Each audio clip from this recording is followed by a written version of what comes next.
Bismillah, alhamdulillah wahda wassalatu wassalamu ala man la nabiyya ba'da wa ba'd. Ikhwati fillah, a'azzanallahu wa iyyakum. Alhamdulillah kita sudah memasuki kitabus shalah, pembahasan tentang salat. Dan pertemuan yang lalu kita telah jelaskan bahwasanya pengertian salat adalah at-ta'abbudu lillah, beribadah kepada Allah bi aqwalin, dengan perkataan, baik doa, zikir, ucapan subhanallahi rabbiyal azim atau subhana rabbiyal a'la atau subuhun qudusun rabbul malaikati war, dan yang lainnya. Wa af'alin, dan ibadah perbuatan makhsusatin yang tertentu, muftatahatin bit takbir, yang dimulai dengan takbiratul ihram, mukhtatamatin bit taslim, dengan diakhiri dengan salam. Dan kita telah sebutkan betapa pentingnya salat 5 waktu, bahwasanya salat 5 waktu merupakan rukun Islam yang kedua setelah syahadat la ilaha illallah. Kemudian yang kedua, Allah Subhanahu wa taala perintahkan kita untuk menjaga selalu salat 5 waktu, baik ketika dalam keadaan bersafar atau mukim, atau keadaan perang atau tidak, atau keadaan tsunami ya, atau terkena musibah, maka Allah Subhanahu wa taala masih perintahkan kita untuk menjaga salat 5 waktu. Kemudian salat juga wasiat terakhir Rasulullah sallallahu alaihi wasallam sebelum beliau meninggalkan dunia yang fana ini. Kemudian salat merupakan syariat para nabi-nabi terdahulu, tetapi tata caranya, perincian salat itu berbeda antara satu nabi dengan nabi-nabi yang lainnya. Kemudian salat merupakan tiang agama, ya, salatu imaduddin. Salat itu adalah tiangnya agama, tapi hadisnya dhaif dan maknanya sahih.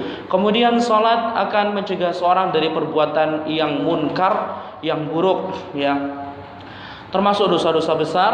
Dengan salat maka Allah Subhanahu wa taala akan menjauhkan kita dari perbuatan yang dimurkai oleh Allah Azza wa Jalla. Kemudian dengan salat maka dosa-dosa kecil akan dihapuskan. Kemudian dengan memperbanyak salat sunnah akan mendekatkan seorang dengan Nabi Muhammad SAW ketika di surga Firdaus. Kemudian kita telah sebutkan, ya, hukum salat, bahwasanya salat 5 waktu subuh, zuhur, asar, maghrib, isya merupakan kewajiban bagi setiap muslim dan muslimat yang sudah berakal dan yang sudah baligh, yang sudah berumur 15 tahun, atau ketika sudah mimpi basah, atau keluar darah haidnya, atau kalau misalkan tidak keluar darah haidnya as-sajyu, jadi munculnya buah dada. Nah, itu disebutkan oleh para ulama, ya. Kemudian bahwasanya barang siapa yang meninggalkan salat 5 waktu, ya, maka ada beberapa perincian. Perincian pertama, barang siapa yang meninggalkan salat 5 waktu jahidan liwujubiha, mengingkari, dia tahu ilmunya tapi dia tidak mau salat 5 waktu, bahkan mengingkari, mendustakan bahwasanya salat 5 waktu itu adalah wajib, maka orang tersebut sudah kafir, keluar dari agama Islam menurut kesepakatan para ulama. Tidak ada ulama yang berselisih, sehingga ketika orang tersebut meninggal dunia tidak perlu disolatkan. Kemudian yang kedua, meninggalkan salat sebagian atau keseluruhan, tetapi dengan bermalas-malasan. Barang siapa yang meninggalkan salat 5 waktu, ya, bermalas-malasan, tapi dia tidak mengingkari kewajiban salat, tapi dia tahu, tapi dia cuma salat salat Jumat atau salat Idul Adha atau Idul Fitri saja, tapi tidak mau salat 5 waktu di masjid atau di rumah. Maka di sini pendapat yang kuat adalah orang tersebut sudah keluar dari agama Islam, ya, maka tidak perlu disolatkan. Bainar rajuli wa bainas syirki wal kufri tarkus shalah. Kata Nabi Muhammad, antara seseorang dan jurang kekufuran dan kesyirikan adalah meninggalkan salat. Ya, jadi salat Barang siapa yang meninggalkan sholat 5 waktu, subuh, zuhur, asar, maghrib, isya, ya, maka orang tersebut keluar agama Islam walaupun dia bermalas-malasan. Kemudian barang siapa yang sholatnya bolong-bolong, ya, tetap dia sholat 5 waktu tapi kadang sholatnya cuma ingat saja kemudian ini, maka kita telah sebutkan pendapatnya Syekh Muhammad Shalih Utsaimin bahwasanya beliau merajihkan tidak kafir, tetap masuk Islam. Kemudian hukuman orang yang meninggalkan sholat adalah dibunuh, ya, dipenggal. Tapi itu ya kalau negaranya Islam. Kemudian kita juga sudah membahas tentang beberapa hukum tentang azan. Bahwasanya keutamaan azan kita telah sebutkan bahwasanya barang siapa yang azan maka kelak di hari kiamat lehernya yang paling tinggi. Kemudian barang siapa yang azan akan diampuni dosa-dosanya sejauh suara tersebut sampai kemanapun.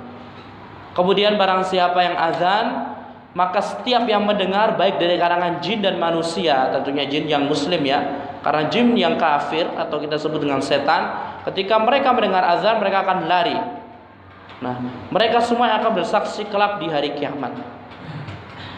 Kemudian kita juga telah sebutkan mana yang lebih utama antara azan atau muazin dengan imam. Maka di sini terdapat perselisihan di kalangan para ulama, tapi yang kuat muazin itu lebih utama ketimbang imam. Kalau imam dimintai pertanggungjawaban, ya muazin juga dimintai pertanggungjawaban. Ya, kalau misalkan muazin azannya belum masuk waktu sholat sudah azan, kelak di hari kiamat ditanya sama Allah SWT, kenapa kamu mengumandangkan azan belum waktunya sholat? Sehingga dua-duanya dimintai pertanggungjawaban. Cuma pertanggungjawaban imam ya itu lebih besar daripada muazin. Karena barang siapa ketika imam mendapatkan pahala banyak, maka makmum akan mendapatkan pahala banyak. Ketika imam salah atau mempunyai kekurangan, maka dia akan tanggung sendiri dan makmumnya tidak menanggung. Kemudian kita telah sebutkan hukum azan, bahwasanya hukum azan merupakan fardu kifayah. Ya, kalau misalkan ada satu kampung tidak ada yang azan, maka satu kampung tersebut berdosa semuanya. Tapi kalau misalkan satu kampung ada satu orang yang mengumandangkan azan, maka satu kampung tersebut tidak jadi berdosa. Itu makna dari fardu kifayah. Kemudian kita telah sebutkan apakah sah sholat seorang jika tidak berazan dan iqamat, maka sah. Kalaupun ya mati lampu atau nggak ada yang azan, misalkan satu kampung nggak ada yang bisa azan, cuma sholat 5 waktu, maka sah sholat tersebut, ya sah sholat tersebut. Atau orang yang sholat di rumah nggak pakai azan, nggak pakai iqamah, maka sah sholatnya. Ini pendapat 4 imam mazhab. Kemudian dengan sholat akan diketahui apakah negara tersebut Islam ataukah tidak, atau non Islam, muslim atau kafir. Kemudian kita telah sebutkan tempat-tempat yang disunnahkan atau bahkan disyariatkan atau bahkan diwajibkan dikumandangkan azan. Yang pertama ketika ingin menegakkan sholat 5 waktu. Jadi ketika ingin sholat 5 waktu maka sunnahnya azan. Tapi kalau tidak azan gimana? Tidak apa-apa. Tapi kalau satu kampung nggak ada yang azan maka dosa semuanya, ya. Kemudian jika dalam keadaan musafir, maka juga sama sunnahnya azan dan iqamat, baik dia sendirian maupun berjamaah. Kalau seorang musafir, misalkan saya sendiri ke Jakarta, maka ketika waktu sholat sunnahnya azan dan iqamat. Kalau saya bareng-bareng sama bapak semuanya, kita pergi kemana nih? Misalkan ke rekreasi kemana? Ke pantai atau naik gunung bisa. Gunung Kidul ya, yang sudah melewati jarak 80 km, maka nanti sunnahnya juga azan dan iqamat. Kemudian jika ada 2 sholat, kita ingin menjamak 2 sholat, ya misalkan turun hujan atau misalkan kita lagi berpergian, kita ingin menjamak sholat zuhur dan sholat asar. Berapa kali azannya? Sekali saja. Iqamatnya 2 kali, ya setiap sholat maka sunnahnya iqamat. Ingat ya Bapak, ini hukumnya sunnah. Nanti kalau misalkan udah sholat jamak tiba-tiba datang, saya tadi belum azan iqamat, maka hukumnya sah sholatnya. Kemudian azan dan iqamat orang yang sendirian bagaimana hukumnya? Sunnah juga, baik ketika dia sholat di masjid sendirian atau di kamar sendirian ya. Kemudian al-azan wal iqamah inda qada'il faitah, berkaitan tentang azan dan iqamat tentang sholat yang ditinggalkan, misalkan karena tidur atau apa Bapak, atau ada keperluan sehingga kita sholat keluar dari waktunya, maka apakah ada sunnah azan dan iqamat? Tetap ada sunnah azan dan iqamat ya. Kalau dia mengqadha dua sholat maka azannya sekali, iqamatnya 2 kali ya. Kemudian apabila seorang masuk ke masjid kemudian mendapati apa? Makmumnya sudah selesai ya, tapi mereka belum bubar, maka apa yang disunahkan? Iqamat saja. Iqamat saja. Udah. Sebagian ulama azan juga enggak apa-apa, tapi perlu diperhatikan apa? Suaranya dikecilkan ya. Suaranya dikecilkan. Jangan teriak-teriak. Baik. Kemudian disunahkan juga azan ketika apa? Melihat setan. Nah, kemudian yang tempat-tempat yang tidak disyariatkannya azan, yang pertama salat Idul Adha, salat Idul Fitri. Salat Idul Adha, Idul Fitri enggak perlu azan, enggak perlu ucapan as-salatu jami'ah, enggak perlu. Kemudian salat istisqa, meminta hujan. Apakah perlu azan? Enggak perlu. Apakah perlu as-salatu jami'ah? Tidak perlu juga. Nah, ketika sholat gerhana matahari atau bulan, maka sunnahnya apa? Tidak azan, as-sholatu jami'ah ya. Nah, itu murojaah sekilas sudah mengambil 12 menit ya. Alhamdulillah. Kemudian malam hari ini kita akan bahas syurutul azan, syarat-syarat azan. Nanti juga ada syurut muadzin, yang berhak menjadi muadzin. Nanti takmirnya harus menentukan betul-betul ya. Syurutul azan, syarat sahnya azan. Yang pertama adalah masuknya waktu sholat ya. Seorang muadzin tidak boleh azan sebelum masuknya waktu sholat. Barang siapa yang azan sebelum masuk waktu sholat, maka azannya tidak sah. Misal jam 12 siang itu tergelincirnya matahari, maka apa? Nanti ada pembahasannya Bapak. Kita sekarang pembahasan tentang syarat sahnya azan ya. Nanti jam 12 udah tergelincir matahari, maka apa? Barang siapa yang azan jam 12 lebih maka diterima azannya. Maka barang siapa yang azan jam 11 atau setengah 12 sebelum masuknya waktu zuhur, maka tidak sah azannya dan diulangi. Ada beberapa pengecualian ya tentang azan sebelum waktunya apa? Waktunya sholat. Di antaranya azan sebelum sholat subuh ya, atau dengan sebutan apa Bapak? Dengan sebutan apa? Dengan sebutan kita apa kalau orang-orang Indonesia nih? Sholat azan apa? Azan pertama atau sepertiga. Sholat lail ya. Ini jarang banget dipakai ya. Kalau di pondok-pondok biasa dipakai ini ya di pesantren. Jadi nanti jam 3 atau jam berapa maka apa? Azan. Nah, itu dikecualikan, boleh. Ya, jam 3 malam mau azan silahkan. Ya, tetapi subuhnya ya subuh ya ini lagi ya, bisa difahamin ya. Kemudian yang dikecualikan juga sebelum waktunya sholat apa? Ketika sholat Jumat. Azan ketika sholat Jumat itu nggak perlu nunggu tergelincirnya matahari.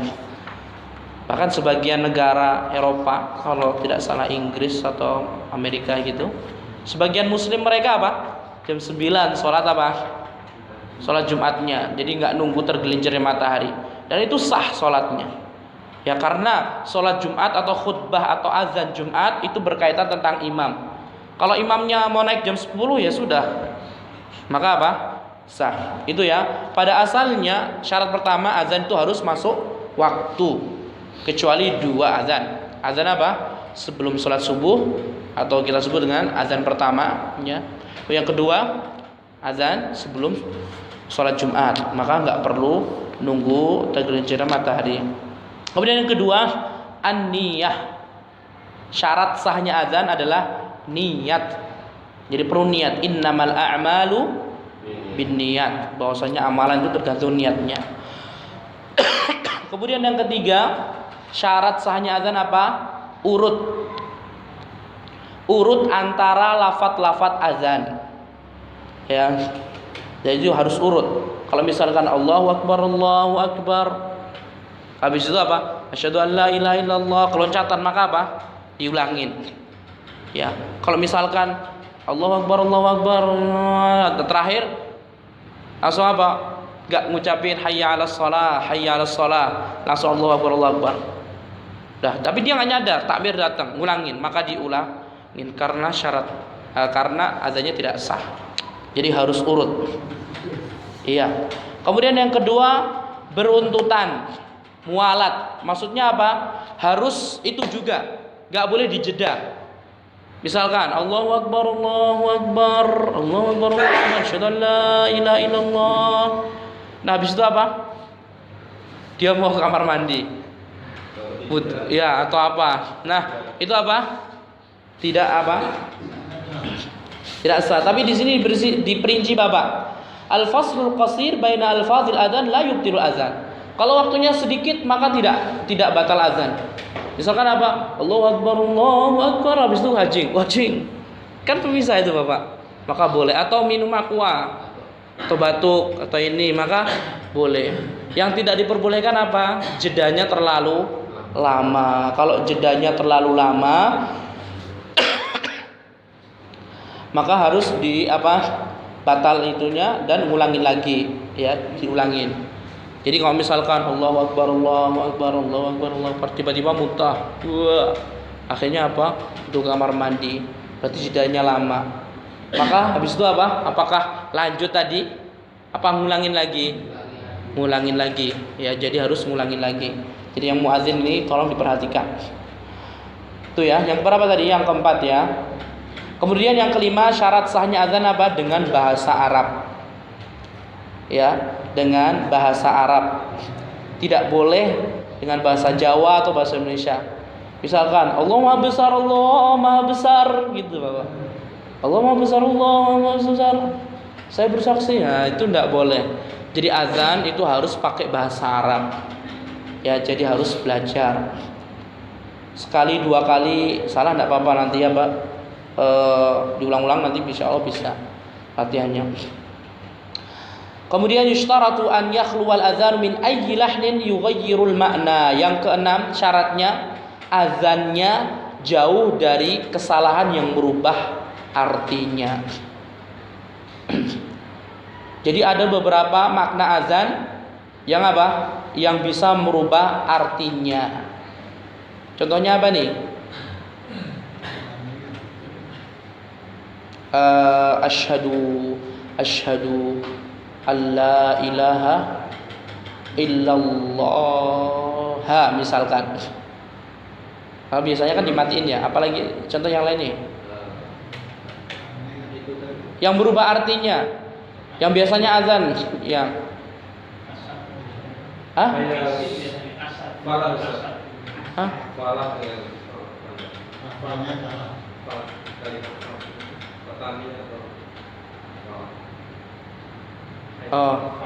hayya 'alal falah itu ya. Oh ya, misalkan ditasdid lamnya kalau petani. Hayya 'alal falah. Ya kan berubah artinya Bapak. Yang satu, yang benar apa? Tidak ada tasdidnya. Hayya 'alal falah. Haknya itu apa? Artinya kemenangan. Kalau kita ditasdid maka berubah artinya apa? Jadi petani. Hayya 'alal falah. Mari kita menjadi petani. Maka berubah artinya ya. Maka harus diperhatikan. Ya, jadi syarat yang keberapa tadi? Yang keenam, syarat sahnya azan itu harus apa? Terjauh dari kesalahan yang merubah maknanya.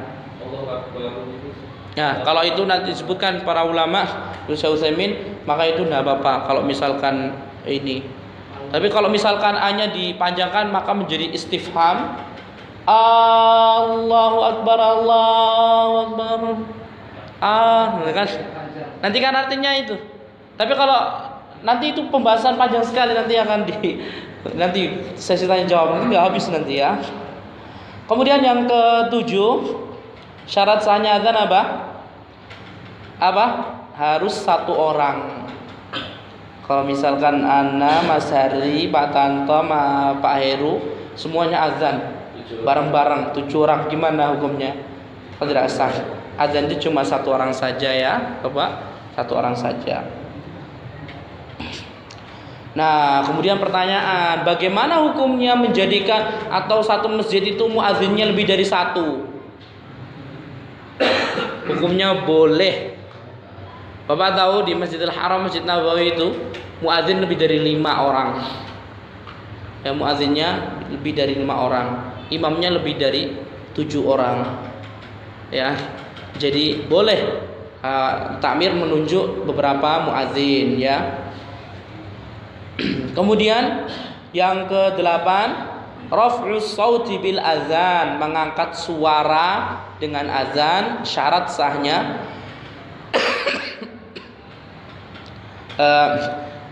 syarat sahnya azan. In kana yu'adzinu jama'atin ghairi hadirin ma'ahu. Tapi syarat apa ketika apa? Ketika enggak ada orang. Ya, kalau misalkan orang-orang ada di sini, enggak apa-apa, enggak perlu ngotot ya mengeluarkan suaranya. Tapi kalau misalkan satu masjid enggak ada suaranya, taruhlah contoh paling real tanpa melihat ini ya, ketika ugelangan. Ketika mati lampu, kalau orang-orang sudah ada di sini, nggak perlu kita ngangkat suaranya Allahu Akbar, Allahu Akbar. Tapi ketika nggak ada orang sama sekali, maka kita angkat suaranya. Dan itu syarat sahnya azan. Jadi syarat sahnya azan ada 8. Yang pertama apa tadi? Masuknya waktu. Yang kedua niat azan. Yang ketiga tertib antara lafaz-lafaz azan. Yang keempat berkesinambungan, jadi waktu itu juga nggak boleh dijeda. Kalaupun dijeda ada 2 jeda. Kalau jedanya cuma sebentar, berapa detik, maka nggak apa-apa. Tapi kalau sampai bermenit-menit, maka diulangin dari awal azan. Kemudian harus menggunakan bahasa Arab. Kemudian harus satu orang yang azan. Imam atau takmir boleh menunjuk beberapa muadzin. Kemudian mengangkat suara ketika tidak ada jamaahnya. Itu ya. Adanya jauh dari kesalahan yang bisa menyebabkan Oh iya betul, masya Allah. Ya. Nanti akan datang. Ini banyak sekali footnote-nya ini, kontemporer semuanya, gimana azan lewat radio dan yang lainnya. Nanti akan bahas insya Allah. Kemudian pembahasan yang berikutnya tentang syarat muadzin. Jadi syarat muadzin itu apa? Yang pertama harus Islam. Jadi Islam merupakan syarat sahnya muadzin, bahkan syarat sahnya azan. Karena orang kafir itu apa? Kalau beramal nggak bakalan diterima oleh Allah Azza wa Jalla. Atau orang murtad pun juga nggak diterima. Azannya orang murtad tidak diterima. Kemudian yang kedua al-aql, berakal, syarat muadzin. Misalkan kita mau nunjuk siapa nih? Tante mau nunjuk siapa muadzinnya? Hajar misalkan ya. Nah, Hajar dia harus satu apa? Islam, berakal. Yang ketiga apa? Laki-laki, az-zukuriyah. Laki-laki ya, laki-laki. Jadi syarat azan untuk kelompok laki-laki ya laki-laki. Kalau perempuan nanti apa? Gimana kalau perempuan? Maka ikhtalafal ulama fi azanin nisa'i li jama'atin nisa' au bimafradihinna al aqwal. Ya, kalau perempuan jamaahnya perempuan semuanya atau misalkan perempuan azan sendiri, nah, maka di sini terdapat perselisihan di kalangan ulama. Pendapat yang pertama, la yustahabbu lahunnal azan wa innamal mustahabbu lahunnal iqamah. Tidak perlu azan tapi cukup mereka iqamah.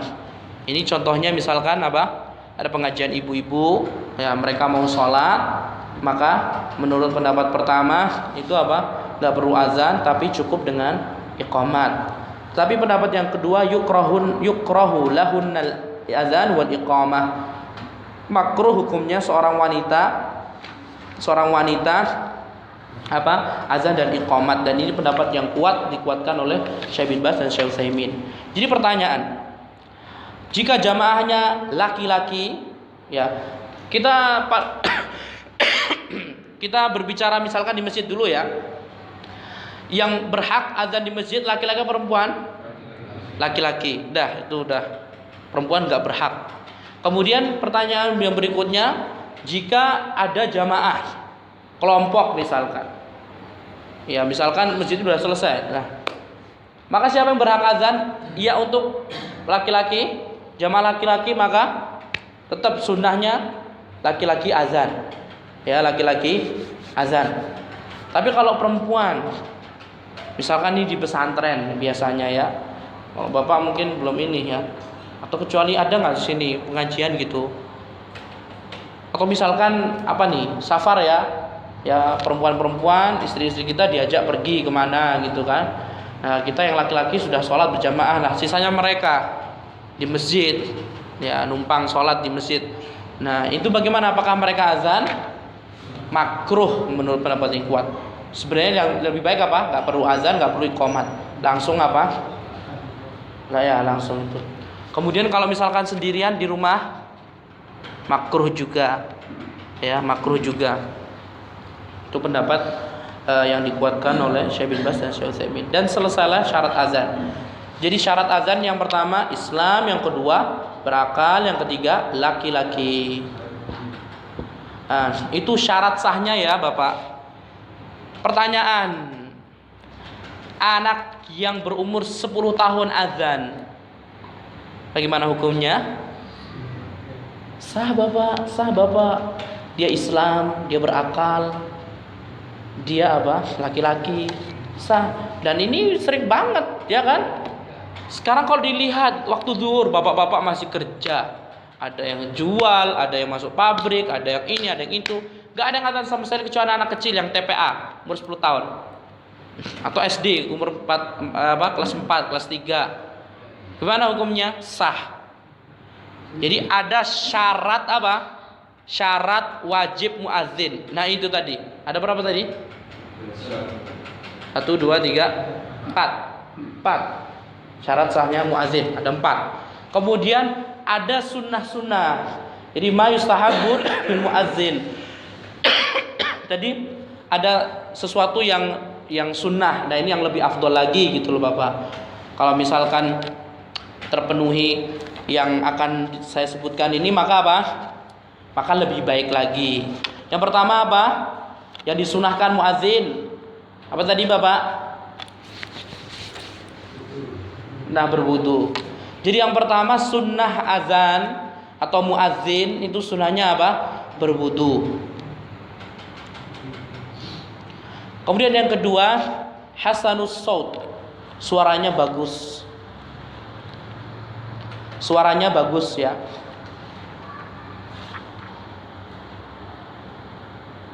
Kemudian yang ketiga merdeka. Sunnahnya orang merdeka. Sekarang sudah enggak, ini dulu ya. Kalau Bilal bin Rabah gimana? Bilal bin Rabah kan muadzin. Kok dia budak? Mumtaz. Dia sudah dimerdekakan sama Abu Bakar As-Siddiq. Ya, jadi termasuk apa? Sabiqun al-awwalun.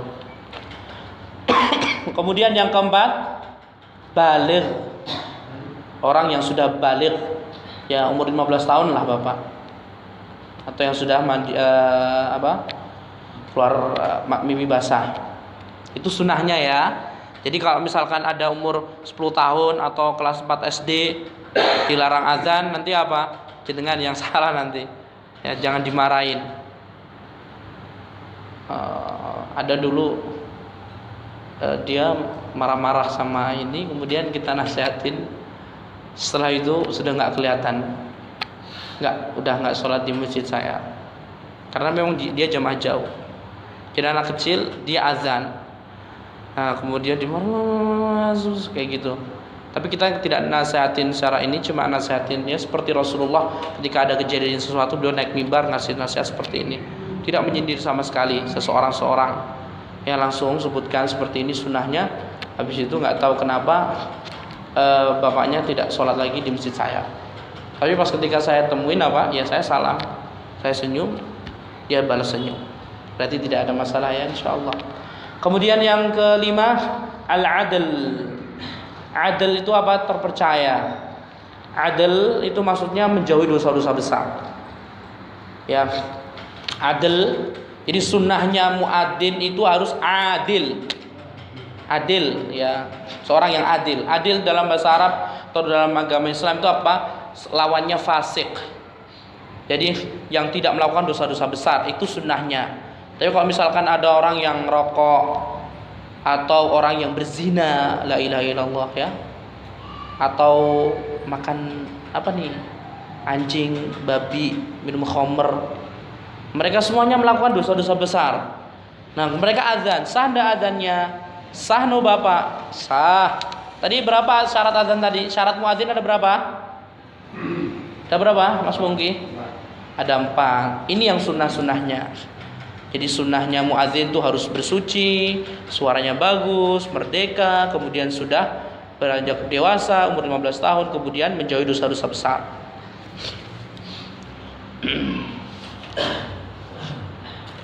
Tetapi yang perlu diperhatikan, orang yang melakukan dosa besar kalau sudah azan maka nggak perlu diulangin. Tapi apa? La yu'ad, nggak perlu dijadikan muadzin lagi. Kalau bisa. Ya, makanya di sini disebutkan yujzi'u adzanul fasiq wa yu'taddu bih wa la yu'ad. Azannya orang fasik melakukan dosa besar itu hukumnya apa? Sah, tetapi dan dianggap sah azannya, tapi nggak perlu diulangi lagi. Jadi cukup sekali saja. Jadi itu apa? Harus takmirnya harus betul-betul ya. Ini pendapatnya mayoritas para ulama. Ada sebagian ulama juga, sedikit para ulama nggak apa-apa lah fasik. Nanti juga ada pembahasan imam fasik. Jadi bagaimana hukum imam yang melakukan dosa-dosa besar gitu ya. Tentunya dosa-dosa besar yang kita di sini adalah dosa-dosa yang dilihat, yang terlihat. Kalau nggak terlihat ya tahu. Ya enggak, setiap kita apa? Mempunyai dosa. Salaf mereka mengatakan, "Lau kanatiz dzunub dzatur raihah, ma jalasa ilayya ahad." Kalau seandainya setiap dosa itu mengeluarkan bau busuk, maka tidak ada yang duduk bersamaku satu orang saja. Ya. Kadang kita apa? Iri, dengki dalam hati. Ya kan dosa besar, iri, dengki, sombong. Dalam apa? Dalam hati itu dosa besar. Tapi apa? Tidak terlihat, maka itu bukan urusan kita. Urusan kita yang betul-betul dia itu terang-terangan gitu loh Bapak. Dia melakukan dosa besar. Dia terkenal mencuri, terkenal minum khamr, terkenal melakukan dosa-dosa besar. Maka itu tidak perlu jadi muadzin. Kemudian yang berikutnya, yang ke-6 itu sunnahnya apa? Apa nih? Bisa melihat. Ya, sunnahnya muadzin itu yang bisa melihat. Kenapa? Karena syarat azan nanti azan itu tidak menggunakan jam, tidak menggunakan kalender, tapi menggunakan apa? Matahari atau yang sudah dijelaskan oleh syariat Islam. Ya, jadi sunnahnya muadzin itu harus apa? Melihat, bisa melihat. Tapi kalau buta gimana? Boleh. Seperti siapa? Sahabat siapa? Abdullah bin Ummi Maktum ya. Dia kalau mau azan harus dinasihati dulu. Nasihati. Sudah masuk azan baru dia azan. Tapi pada asalnya sunnahnya orang yang tidak buta. Kemudian yang ketujuh, sunnahnya muadzin itu yang apa? Yang mengetahui waktu-waktu sholat. Yang mengetahui waktu-waktu sholat. Kenapa? Karena kalau misalkan seorang muadzin dia tidak tahu waktu-waktu sholat, bisa jadi dia azan sebelum waktu masuk sholat. Kalau dia azan sebelum waktu sholat, sekampung apa? Dosa semuanya. Bisa difahamin Bapak? Jadi itu sunnahnya. Makanya lebih baik kita tidak mengawali azan. Kalau misalkan mau menjaga ya, nggak usah tunggu yang lain-lainnya. Kasih berapa jeda baru kita muadzin, baru kita azan. Kalau di pesantren kita, kan kita masjidnya di kampung ya. Itu kita azan itu berapa menit setelah yang lainnya azan. Dan kita iqomatnya paling lama. Karena kita ingin lebih baik yakin bahwasanya itu sudah masuk waktu sholat. Kalau misalkan azannya tidak masuk waktu sholat, nggak masalah. Karena satu kampung kan ada beberapa masjid kan Bapak ya. Nah tapi kan sholat harus tepat pada waktunya. Barang siapa yang sholat sebelum waktunya, maka tidak diterima oleh Allah Azza wa Jalla. Inna sholata kanat 'alal mu'minina kitaban mauquta. Kalau ada jadwal sholat kan ada ditulisnya. Mereka dalilnya pakai itu, makanya waktu sholat harus ditulis. Jadi sudah ditentukan. Kemudian yang ke-8 ya, sunnahnya muadzin yang ikhlas. Muadzin itu harus yang ikhlas. Muadzin itu harus yang ikhlas. Yang tidak mengambil sama sekali upah, baik dari masyarakat maupun dari muhsinin, dari apa, yang ikhlas. Itu sunnahnya. Nah, bagaimana kalau seandainya seorang muadzin itu digaji, ngambil uangnya, bagaimana hukumnya? Maka banyak sekali perselisihan para ulama. Yang paling kuat adalah 2 pendapat. Pendapat yang pertama, haram mengambil upah dari azan. Dan ini pendapat yang dikuatkan oleh Syekh Muhammad bin Shalih Al-Utsaimin rahimahullah.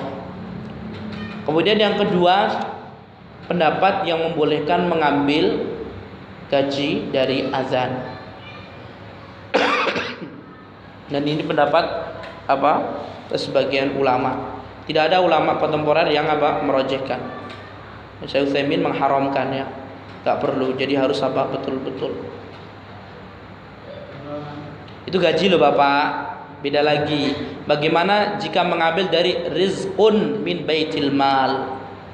Ya, jadi itu kalau itu gaji tetap. Tapi kalau misalkan ada dari tiba-tiba ada muhsinin ngasih. Kalau tadi gaji ya, gaji. Jadi gaji itu berbeda ya. Kalau gaji itu merupakan hak kita, boleh kita mengambil.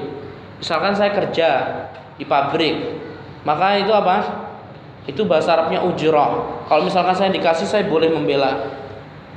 Nah, seorang muadzin haram seperti itu. Ya, jadi kalau misalkan kamu muadzin nanti saya kasih satu bulan misalkan 1 juta, kata Syekh Utsaimin enggak boleh, tinggalkan itu. Ya, lebih baik. Nah, bagaimana kalau rizqun min baitil mal?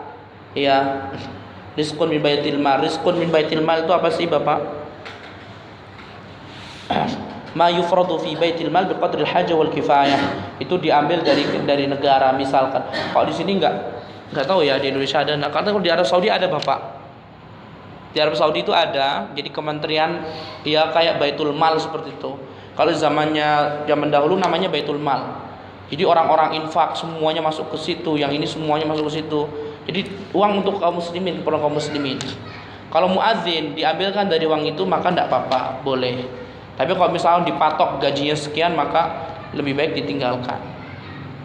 Ya, lebih baik ditinggalkan. Azan kan sudah punya keutamaannya besar. Kalau misalkan kita nyarinya biar dapat gaji, ya kemungkinan besar Bapak? Ya, itulah. Tapi itu sudah ya. Itu sesuatu yang disunahkan. Kemudian yang berikutnya itu sudah habis ya. Kemudian bahasan berikutnya tentang sifat azan. Jadi sifat azan itu bagaimana? Dari tadi kita jelasin tentang syarat sahnya azan, kemudian muadzin, kemudian sunnah-sunnah muadzin ya. Sekarang berbicara tentang sifat azan. Sifat azan yang pertama, al-azanu 15 kalimah. Azan itu ada 15 kata. Azan itu ada 15 kata. Takbir yang pertama ada 4. Allahu Akbar, Allahu Akbar, Allahu Akbar, Allahu Akbar, Allahu Akbar, Allahu Akbar. Tempatkan Bapak ya. Kemudian setelah itu syahadat itu juga ada 4. Asyhadu an la ilaha illallah, asyhadu an la ilaha illallah, asyhadu anna Muhammadar Rasulullah, asyhadu anna Muhammadar Rasulullah. Berapa nih? 8. Kemudian doa panggilan untuk sholat dan al-falah itu berapa? 4 juga. Hayya 'alas shalah, hayya 'alas shalah, hayya 'alal falah, hayya 'alal falah. Berapa totalnya? Berapa nih? 12 ya. Kemudian takbir yang terakhir 2 kali. Allahu akbar, Allahu akbar. Kemudian diakhiri dengan kalimat ikhlas, yaitu la ilaha illallah. Atau azan yang biasanya kita gunakan. Ya. Jadi sifat azan menurut mayoritas ulama, ya kan saya sudah pernah sebutkan, azan itu banyak banget. Alhamdulillah yang kita biasa dengar itu azan yang sudah, itu yang sunnahnya seperti itu ya. Mayoritas ulama sunnah seperti itu. Ada berapa kalimat? 15 kalimat sudah kita jelaskan tadi. Allahu akbar, Allahu akbar, Allahu akbar, Allahu akbar. Asyhadu an la ilaha illallah, asyhadu an la ilaha illallah, asyhadu anna Muhammadar Rasulullah, asyhadu anna Muhammadar Rasulullah. Hayya 'alas shalah, hayya 'alas shalah, hayya 'alal falah, hayya 'alal falah. Allahu akbar, Allahu akbar, la ilaha illallah. 15. Ya Bapak ya. Baik. Kemudian yang kedua, pembahasan at-tarji' fil azan. Ya, at-tarji' itu hukumnya apa? Sunnah azan. Tarji' itu apa sih? Tarji' itu mengulangi.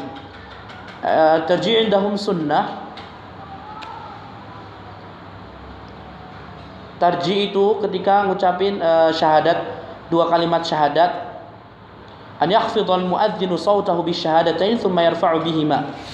Jadi ada istilah sunnahnya tarji' dalam bahasa Arab. Tarji' itu apa? Mengulangi 2 kalimat syahadat, yaitu sunnah. Bagaimana caranya? Caranya melirihkan. Jadi sebelum kita mengucapkan asyhadu an la ilaha illallah, kita diam, kita ucapin sendiri asyhadu an la ilaha illallah. Baru habis itu asyhadu an la ilaha illallah, asyhadu an la ilaha illallah, asyhadu an la ilaha illallah, seperti itu Bapak. Asyhadu anna Muhammadar Rasulullah, asyhadu anna Muhammadar Rasulullah gitu. Nah itu ada sunnahnya. Itu namanya apa? Apa? Tarji'. Hikmahnya apa? Hikmahnya mengulangi. Kata Imam Nawawi, wal hikmatu fit tarji' annahu yaquluhu sirran bitadabburin wa ikhlas. Mentadabburi dengan ikhlas lagi, itu sunnah. Hikmahnya kata Imam Nawawi. Jadi syahadatain ya ditarji' maka hukumnya sunnah. Dan itu hikmahnya untuk apa? Untuk mengikhlaskan kembali. Kemudian yang ketiga, at-taswib. Taswib itu apa? Taswib itu hukumnya sunnah juga. Seperti yang disebutkan kemarin ya, pembahasan kemarin dengan kata apa? As-salatu khairun minan naum. Salatu khairun minan naum. Setelah kalimat hayya 'alal falah. Nah, dia disebut taswib karena dia doa. Ya, seolah-olah seorang dia menyeru untuk salat dengan perkataannya hayya 'alas shalah, thumma 'ada ila du'aihi maratan ukhra, as-salatu khairun min naum wa kullu man 'ada li syai'in fa'alahu faqad tsaba ilaihi. Jadi ada sunnah taswib. Taswib itu apa Bapak? Jadi sudah saya sebutkan kalimat baru dalam bahasa Arab. Yang pertama tarji'.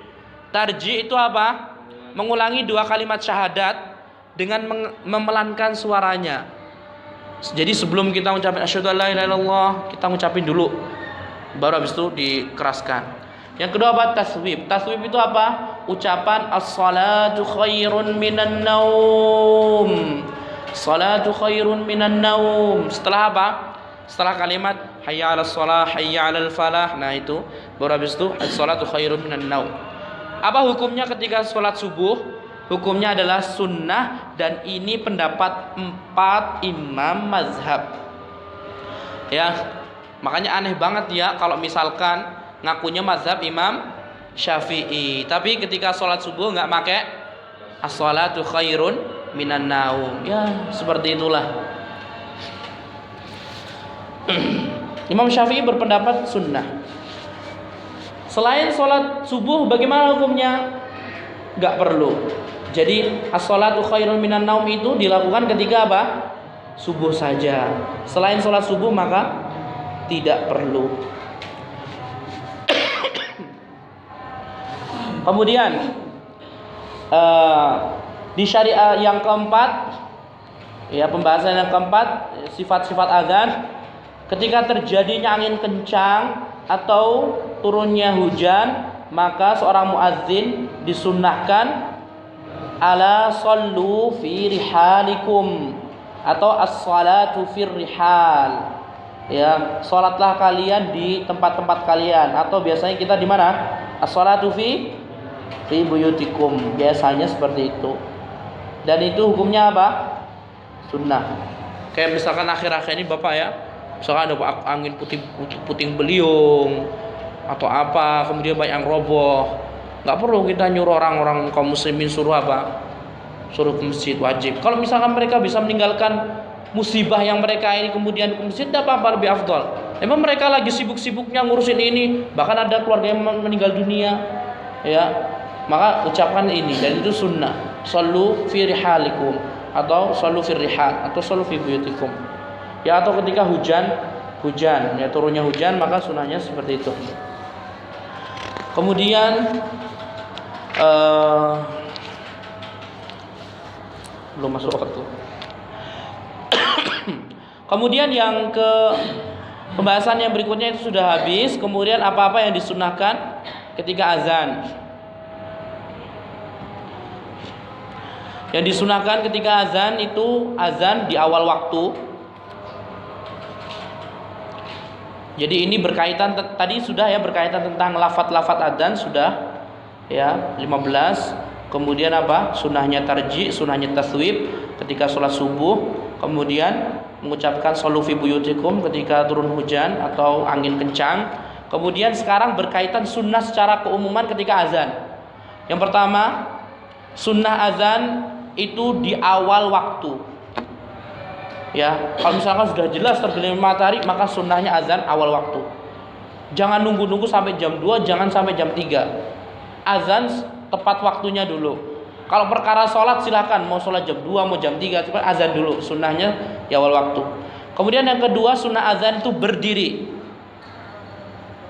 Jadi sunnah azan itu berdiri. Ya, kalau duduk gimana? Sah.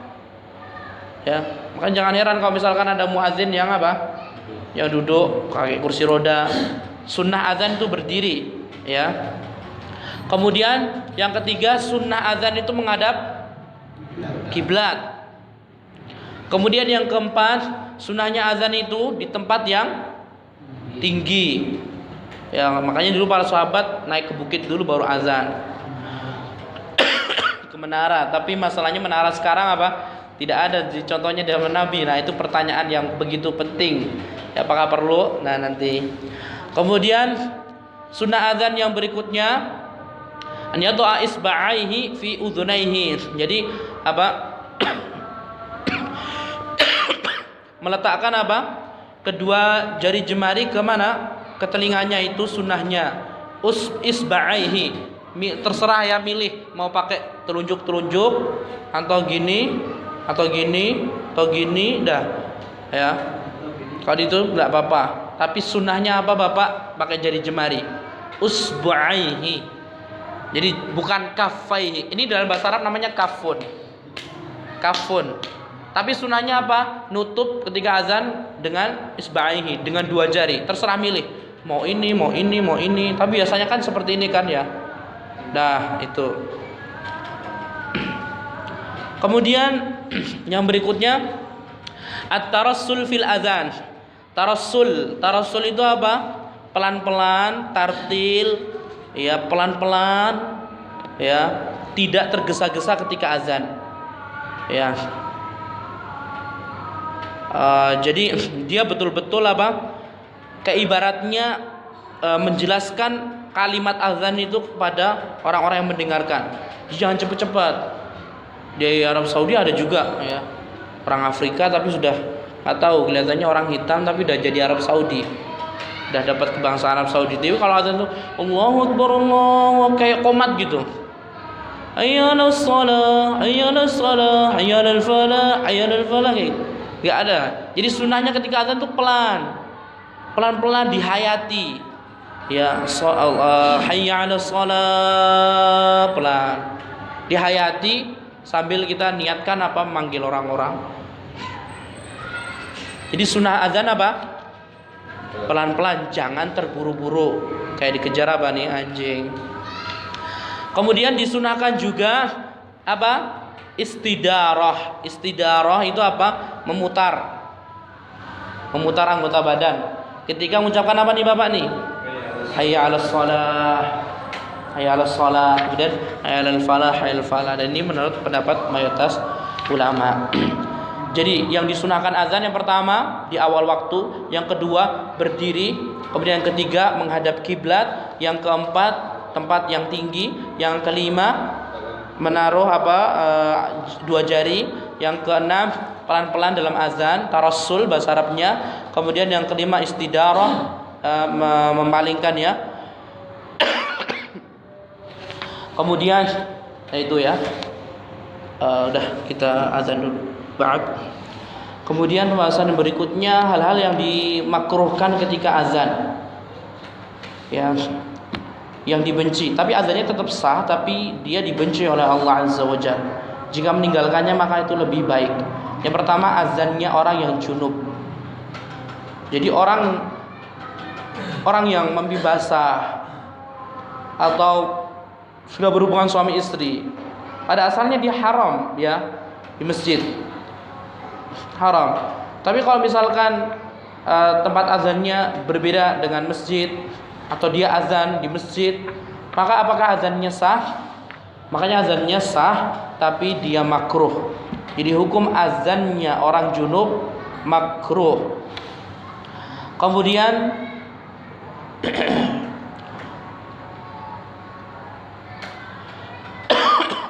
talhin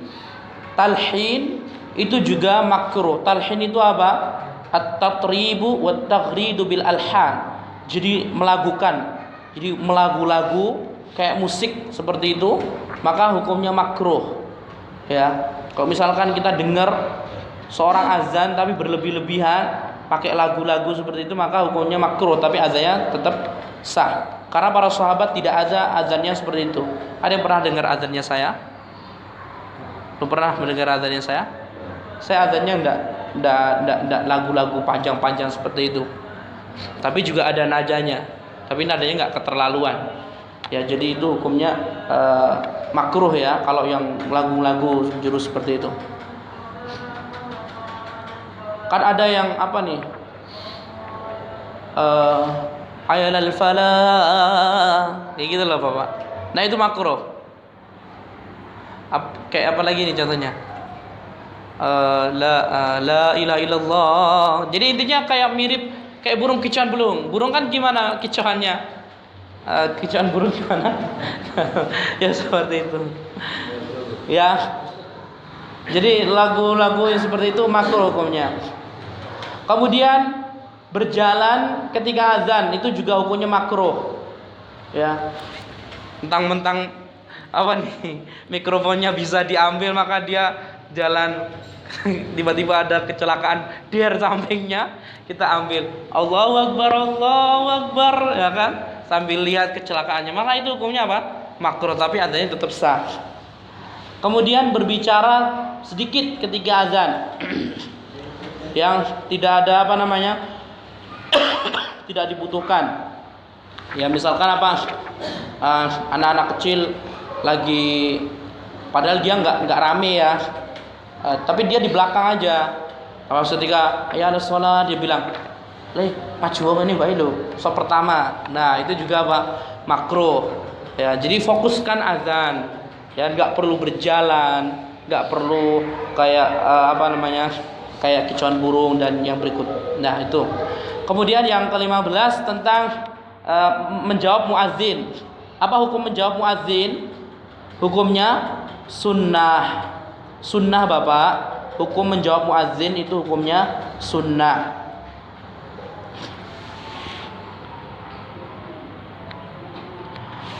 Kalaupun pakai mikrofon maka juga tetap sunnah, ya. Taib yang berikutnya, yang kedua, cara mengulangi muadzin. Bagaimana cara mengulangi muadzin? Maka dia menirukan muadzin setiap kalimat salat kecuali hayya 'alas shalah, hayya 'alal falah. Maka dia ucapkan la haula wala quwata illa billah. Kemudian yang pembahasan berikutnya, bagaimana cara mengulangi muadzin, ya, yang azannya kita ketinggalan dari awalnya. Ya, misalkan kita lagi tertidur, tiba-tiba terdengar langsung hayya 'alas shalah. Gimana nih? Kita mau mengikuti muadzin. Ya, maka di sini terdapat perselisihan di kalangan para ulama. Ya. Yang pertama, sunnah bagi orang yang ketinggalan azan tadi, dia mengikuti muadzin fi kulli adzanihi ma sami'a minhu wa ma lam yasma'. Jadi ngulangin. Dan ini pendapat yang dikuatkan Syekh Utsaimin.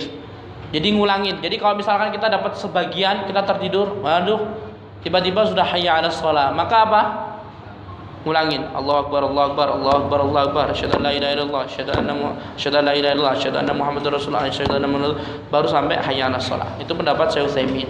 Tapi menurut sebagian ulama enggak perlu, yang didengar saja yang diulangin. Itu pendapat yang dikuatkan Syekh Muhammad bin Ibrahim Al-Syekh.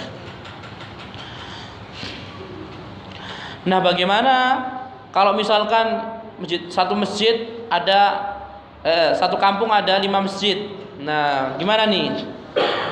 Yushra'u inda sama'i azanin akthar min masjidin an yujiba kullal muadzinin alladzina yasma'uhum idza kana azanuhum masyru'an. Ya.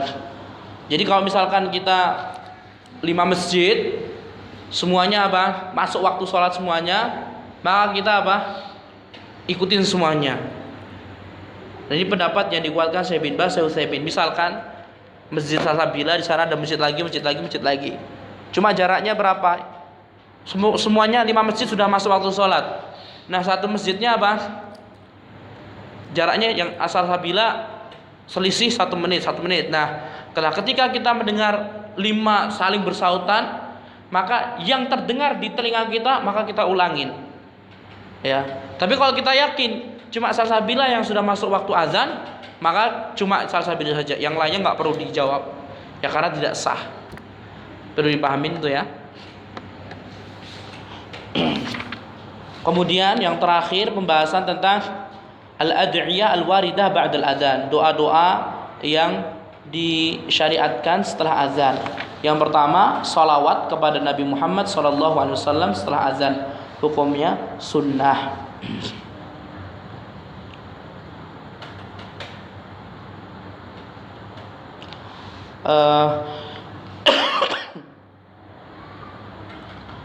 Taib, hukumnya sunnah, ya. Gimana salawatnya? Ya udah salat Allahumma sholli ala Muhammad wa ala Muhammad kama shallaita ala Ibrahim wa ala Ibrahim baru. Terus yang kedua, meminta wasilah dan tempat yang terpuji untuk Nabi Muhammad, ya, yang kita sudah hafal, Allahumma rabb hadhihi da'wati tammah, itu juga hukumnya sunnah. Kemudian yang ketiga, sunnahnya juga mengucapkan istahabbu an yaqula sami'ul mu'adzin ba'da an yantahi min azanihi asyhadu an la ilaha illallah asyhadu an la ilaha illallah wahdahu la syarika lah wa anna Muhammadan abduhu rasul raditu billahi rabba wa bil islami dina wa bil islami wa bi Muhammadin rasulah. Itu juga sunnahnya. Bisa difahamin, ya, tapi ini agak panjang sih, Bapak. Yang biasanya kita gunakan kan sholawat, habis itu doa Allahumma rabb hadhihi, baru yang ketiga tasyahud, ya, syahadat kepada Allah, kemudian baru mengatakan raditu billahi rabba wa bi Muhammadin rasulah wa bil islami dina. Kemudian yang keempat sunnahnya doa antara azan dan iqamat. Nah, ini doa tempat yang diijabahi. Kemudian yang berikutnya, muadzin juga berdoa. Ya, muadzin juga berdoa. Ya. Jadi setelah kita azan, la ilaha illallah, ucapkan apa? Asyhadu an Allahumma shalli ala Muhammad wa ala Muhammad kama shallaita ala Ibrahim wa ala Ibrahim. Hamidum Majid. Allahumma rabb hadhihi ad-da'wati at-tammah was-salatil qa'imah ati Muhammadanil wasilatul fadilah wa ba'athu maqaman mahmudanil ladzi wa'adtahu. Baru ngucapin asyhadu an la ilaha illallah wahdahu la syarikalah wa anna Muhammadan abduhu wa rasuluh raditu billahi rabba wa bi Muhammadin rasula wa bil islami dinan. Baru habis itu muadzin sama makmum semuanya juga mengucapkan. Baru habis itu doa di antara dua azan. Ya. Kemudian yang terakhir ya, pembahasan yang terakhir, pembahasan azan ternyata sangat panjang sekali ya. Bagaimana hukum keluar dari masjid setelah azan? Gimana nih hukumnya nih Bapak? Sudah azan tapi keluar kita dari masjid. Di sini terdapat perselisihan di kalangan para ulama. Yang pertama hukumnya makruh setelah apa? Kecuali dengan uzur ya. Misalkan cuma kepingin lihat apakah saya sudah datang apa belum, sampai keluar situ ya, itu sebenarnya kurang ini, maka apa? Itu pendapat pertama, hukumnya makruh. Pendapat yang kedua apa? Haram keluar dari masjid setelah azan kecuali adanya uzur. Dan ini pendapat yang dikuatkan Syekh bin Baz, Al-Albani dan Syekh Utsaimin. Bisa difahamin tuh Bapak, kalau misalkan kayak ini nih, sudah azan. Nah, antara azan iqamat sunahnya berdoa ngangkat tangan. Kemudian kalau misalkan kita keluar, maka ada dua kemungkinan. Ada uzur enggak? Kalau ada uzur enggak apa-apa, boleh, sepakat ulama. Seperti apa? Kentut tadi, kemudian wudu lagi atau ke kamar mandi, atau ada apa kecelakaan yang kita butuh keluar, maka apa? Enggak apa-apa. Tapi kalau iseng saja, ya iseng saja, kita udah sholat sunnah kemudian apa, kita keluar ingin buka apa, Facebook atau apa, keluar iseng saja, gak ada kebutuhan, maka di sini para ulama terbagi menjadi dua. Yang kuat haram, tidak boleh. Bahkan di antara sebab mereka apa, itu menyerupai setan, jin yang kafir, munafik atau setan. Ketika mereka mendengar azan, mereka lari. Ditakutkan ketika kita keluar tanpa adanya hajah, keperluan, maka menyerupai dengan jin. Dan Rasulullah bersabda apa? Man tasyabbaha biqaumin fahuwa minhum. Barang siapa yang tasyabbuh, yang menyerupai suatu kaum, maka apa? Maka termasuk golongan tersebut. Lanjutkan sedikit ya, tinggal segini saja pembahasan tentang iqamat. Nah, kalau pembahasan iqamat bagaimana? Iqamat itu hukumnya fardu kifayah. Sama juga kalau misalkan satu masjid gak ada yang iqamat, maka dosa semuanya. Kemudian hukum iqamah yang sendirian sunnah, sudah kita bahas tadi ya. Kalau sholat sendiri maka sunnahnya azan dan iqamah sendiri. Kemudian al-fat iqamah, ya lafat iqamah bagaimana? Lafat iqamah itu hanya sekali saja. Jadi kan tadi ada 15, maka yang diulang-ulang tadi apa? Cukup sekali kecuali takbir ketika awal dan akhir. Dan ditambah qad qamatis shalah. Ya, dan dia 2 kali. Maka jumlah iqamat ada berapa? 11. Jumlah azan ada berapa? 15. Jumlah iqamat ada? Ada 11. Semuanya satu-satu kecuali takbir di awal dan takbir di akhir dan ditambah qad qamatis shalah. Kita baca Allahu Akbar, Allahu Akbar, ya kan? Asyhadu an la ilaha illallah, asyhadu anna Muhammadar Rasulullah, hayya 'alas shalah, hayya 'alal falah. Terus apa? Qad qamatis shalah, qad qamatis shalah, Allahu Akbar, Allahu Akbar, la ilaha illallah. Saya ya kan pas kan? Bisa difahamin Bapak ya? Allahu Akbar, Allahu Akbar.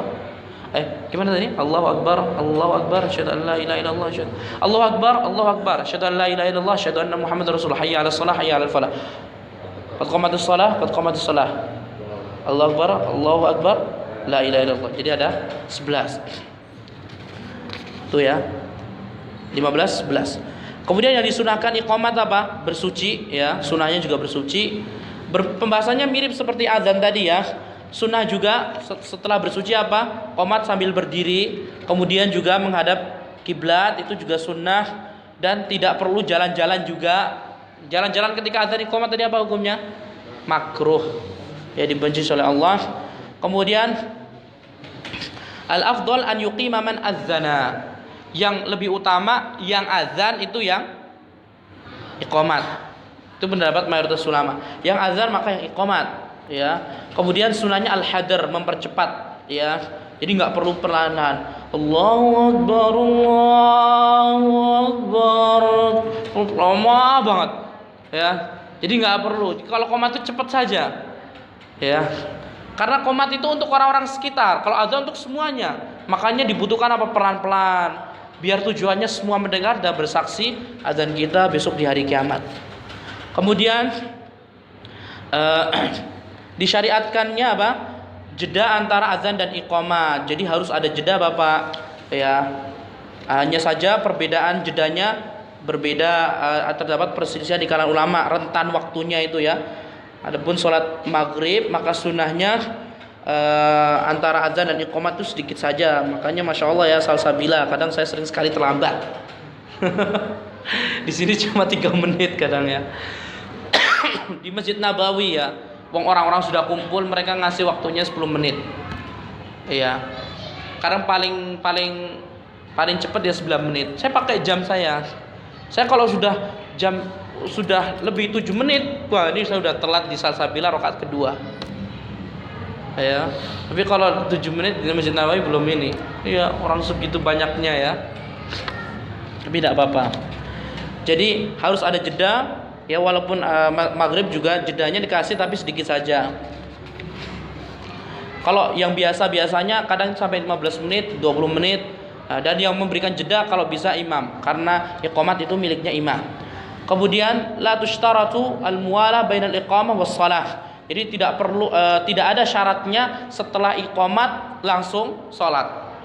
Kalau misalkan habis ini iqamat nih, Allahu Akbar, saya lanjut pengajian, boleh enggak? Boleh. Ya, jadi tidak ada syaratnya harus setelah iqamat harus salat. Ya, bukan syaratnya. Kemudian kapan seorang makmum itu berdiri untuk salat? Ya, jika imam itu di luar masjid, ya, kalau misalkan imamnya masih di luar masjid, bagaimana hukumnya? Maka orang-orang makmum dia tidak berdiri kecuali dia melihat. Misalkan imamnya masih di luar, kita masih duduk-duduk. Kalau misalkan imamnya datang, dik, ya, udah kelihatan, maka kita berdiri. Kalau imamnya dalam masjid, ya, seperti kita di sini nanti, ya, karena ada yang imamnya ada di masjid, maka bagaimana? Maka seorang makmum dia berdiri kapan saja. Di awal iqamat boleh, di pertengahan iqamat boleh, di terakhir iqamat juga boleh kalau imamnya ada di dalam masjid. Difahamin, ya? Kemudian apa hukumnya memasukkan 2 jari ketika iqamat, Bapak? Tidak ada sunnahnya. Jadi sunnahnya ketika azan saja. Kalau iqamat ini enggak perlu. Biasa aja, Allahu Akbar, Allahu Akbar, asyhadu an la ilaha illallah, ya. Kemudian mengulangi atau menjawab iqamatnya muadzin, bagaimana hukumnya? Di sini terdapat perselisihan di kalangan para ulama. Ya, Syekh bin Baz Al-Albani hukumnya sunnah. Ya, seperti yang diucapkan. Kecuali hayya 'alas shalah.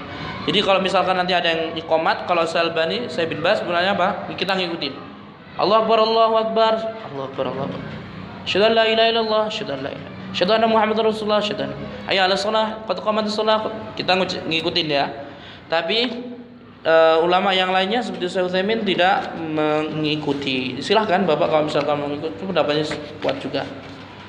Kemudian yang terakhir pembahasan apa? Apabila sholat sudah diiqamati, kalau sudah iqamat maka tidak ada peluang untuk sholat sunnah.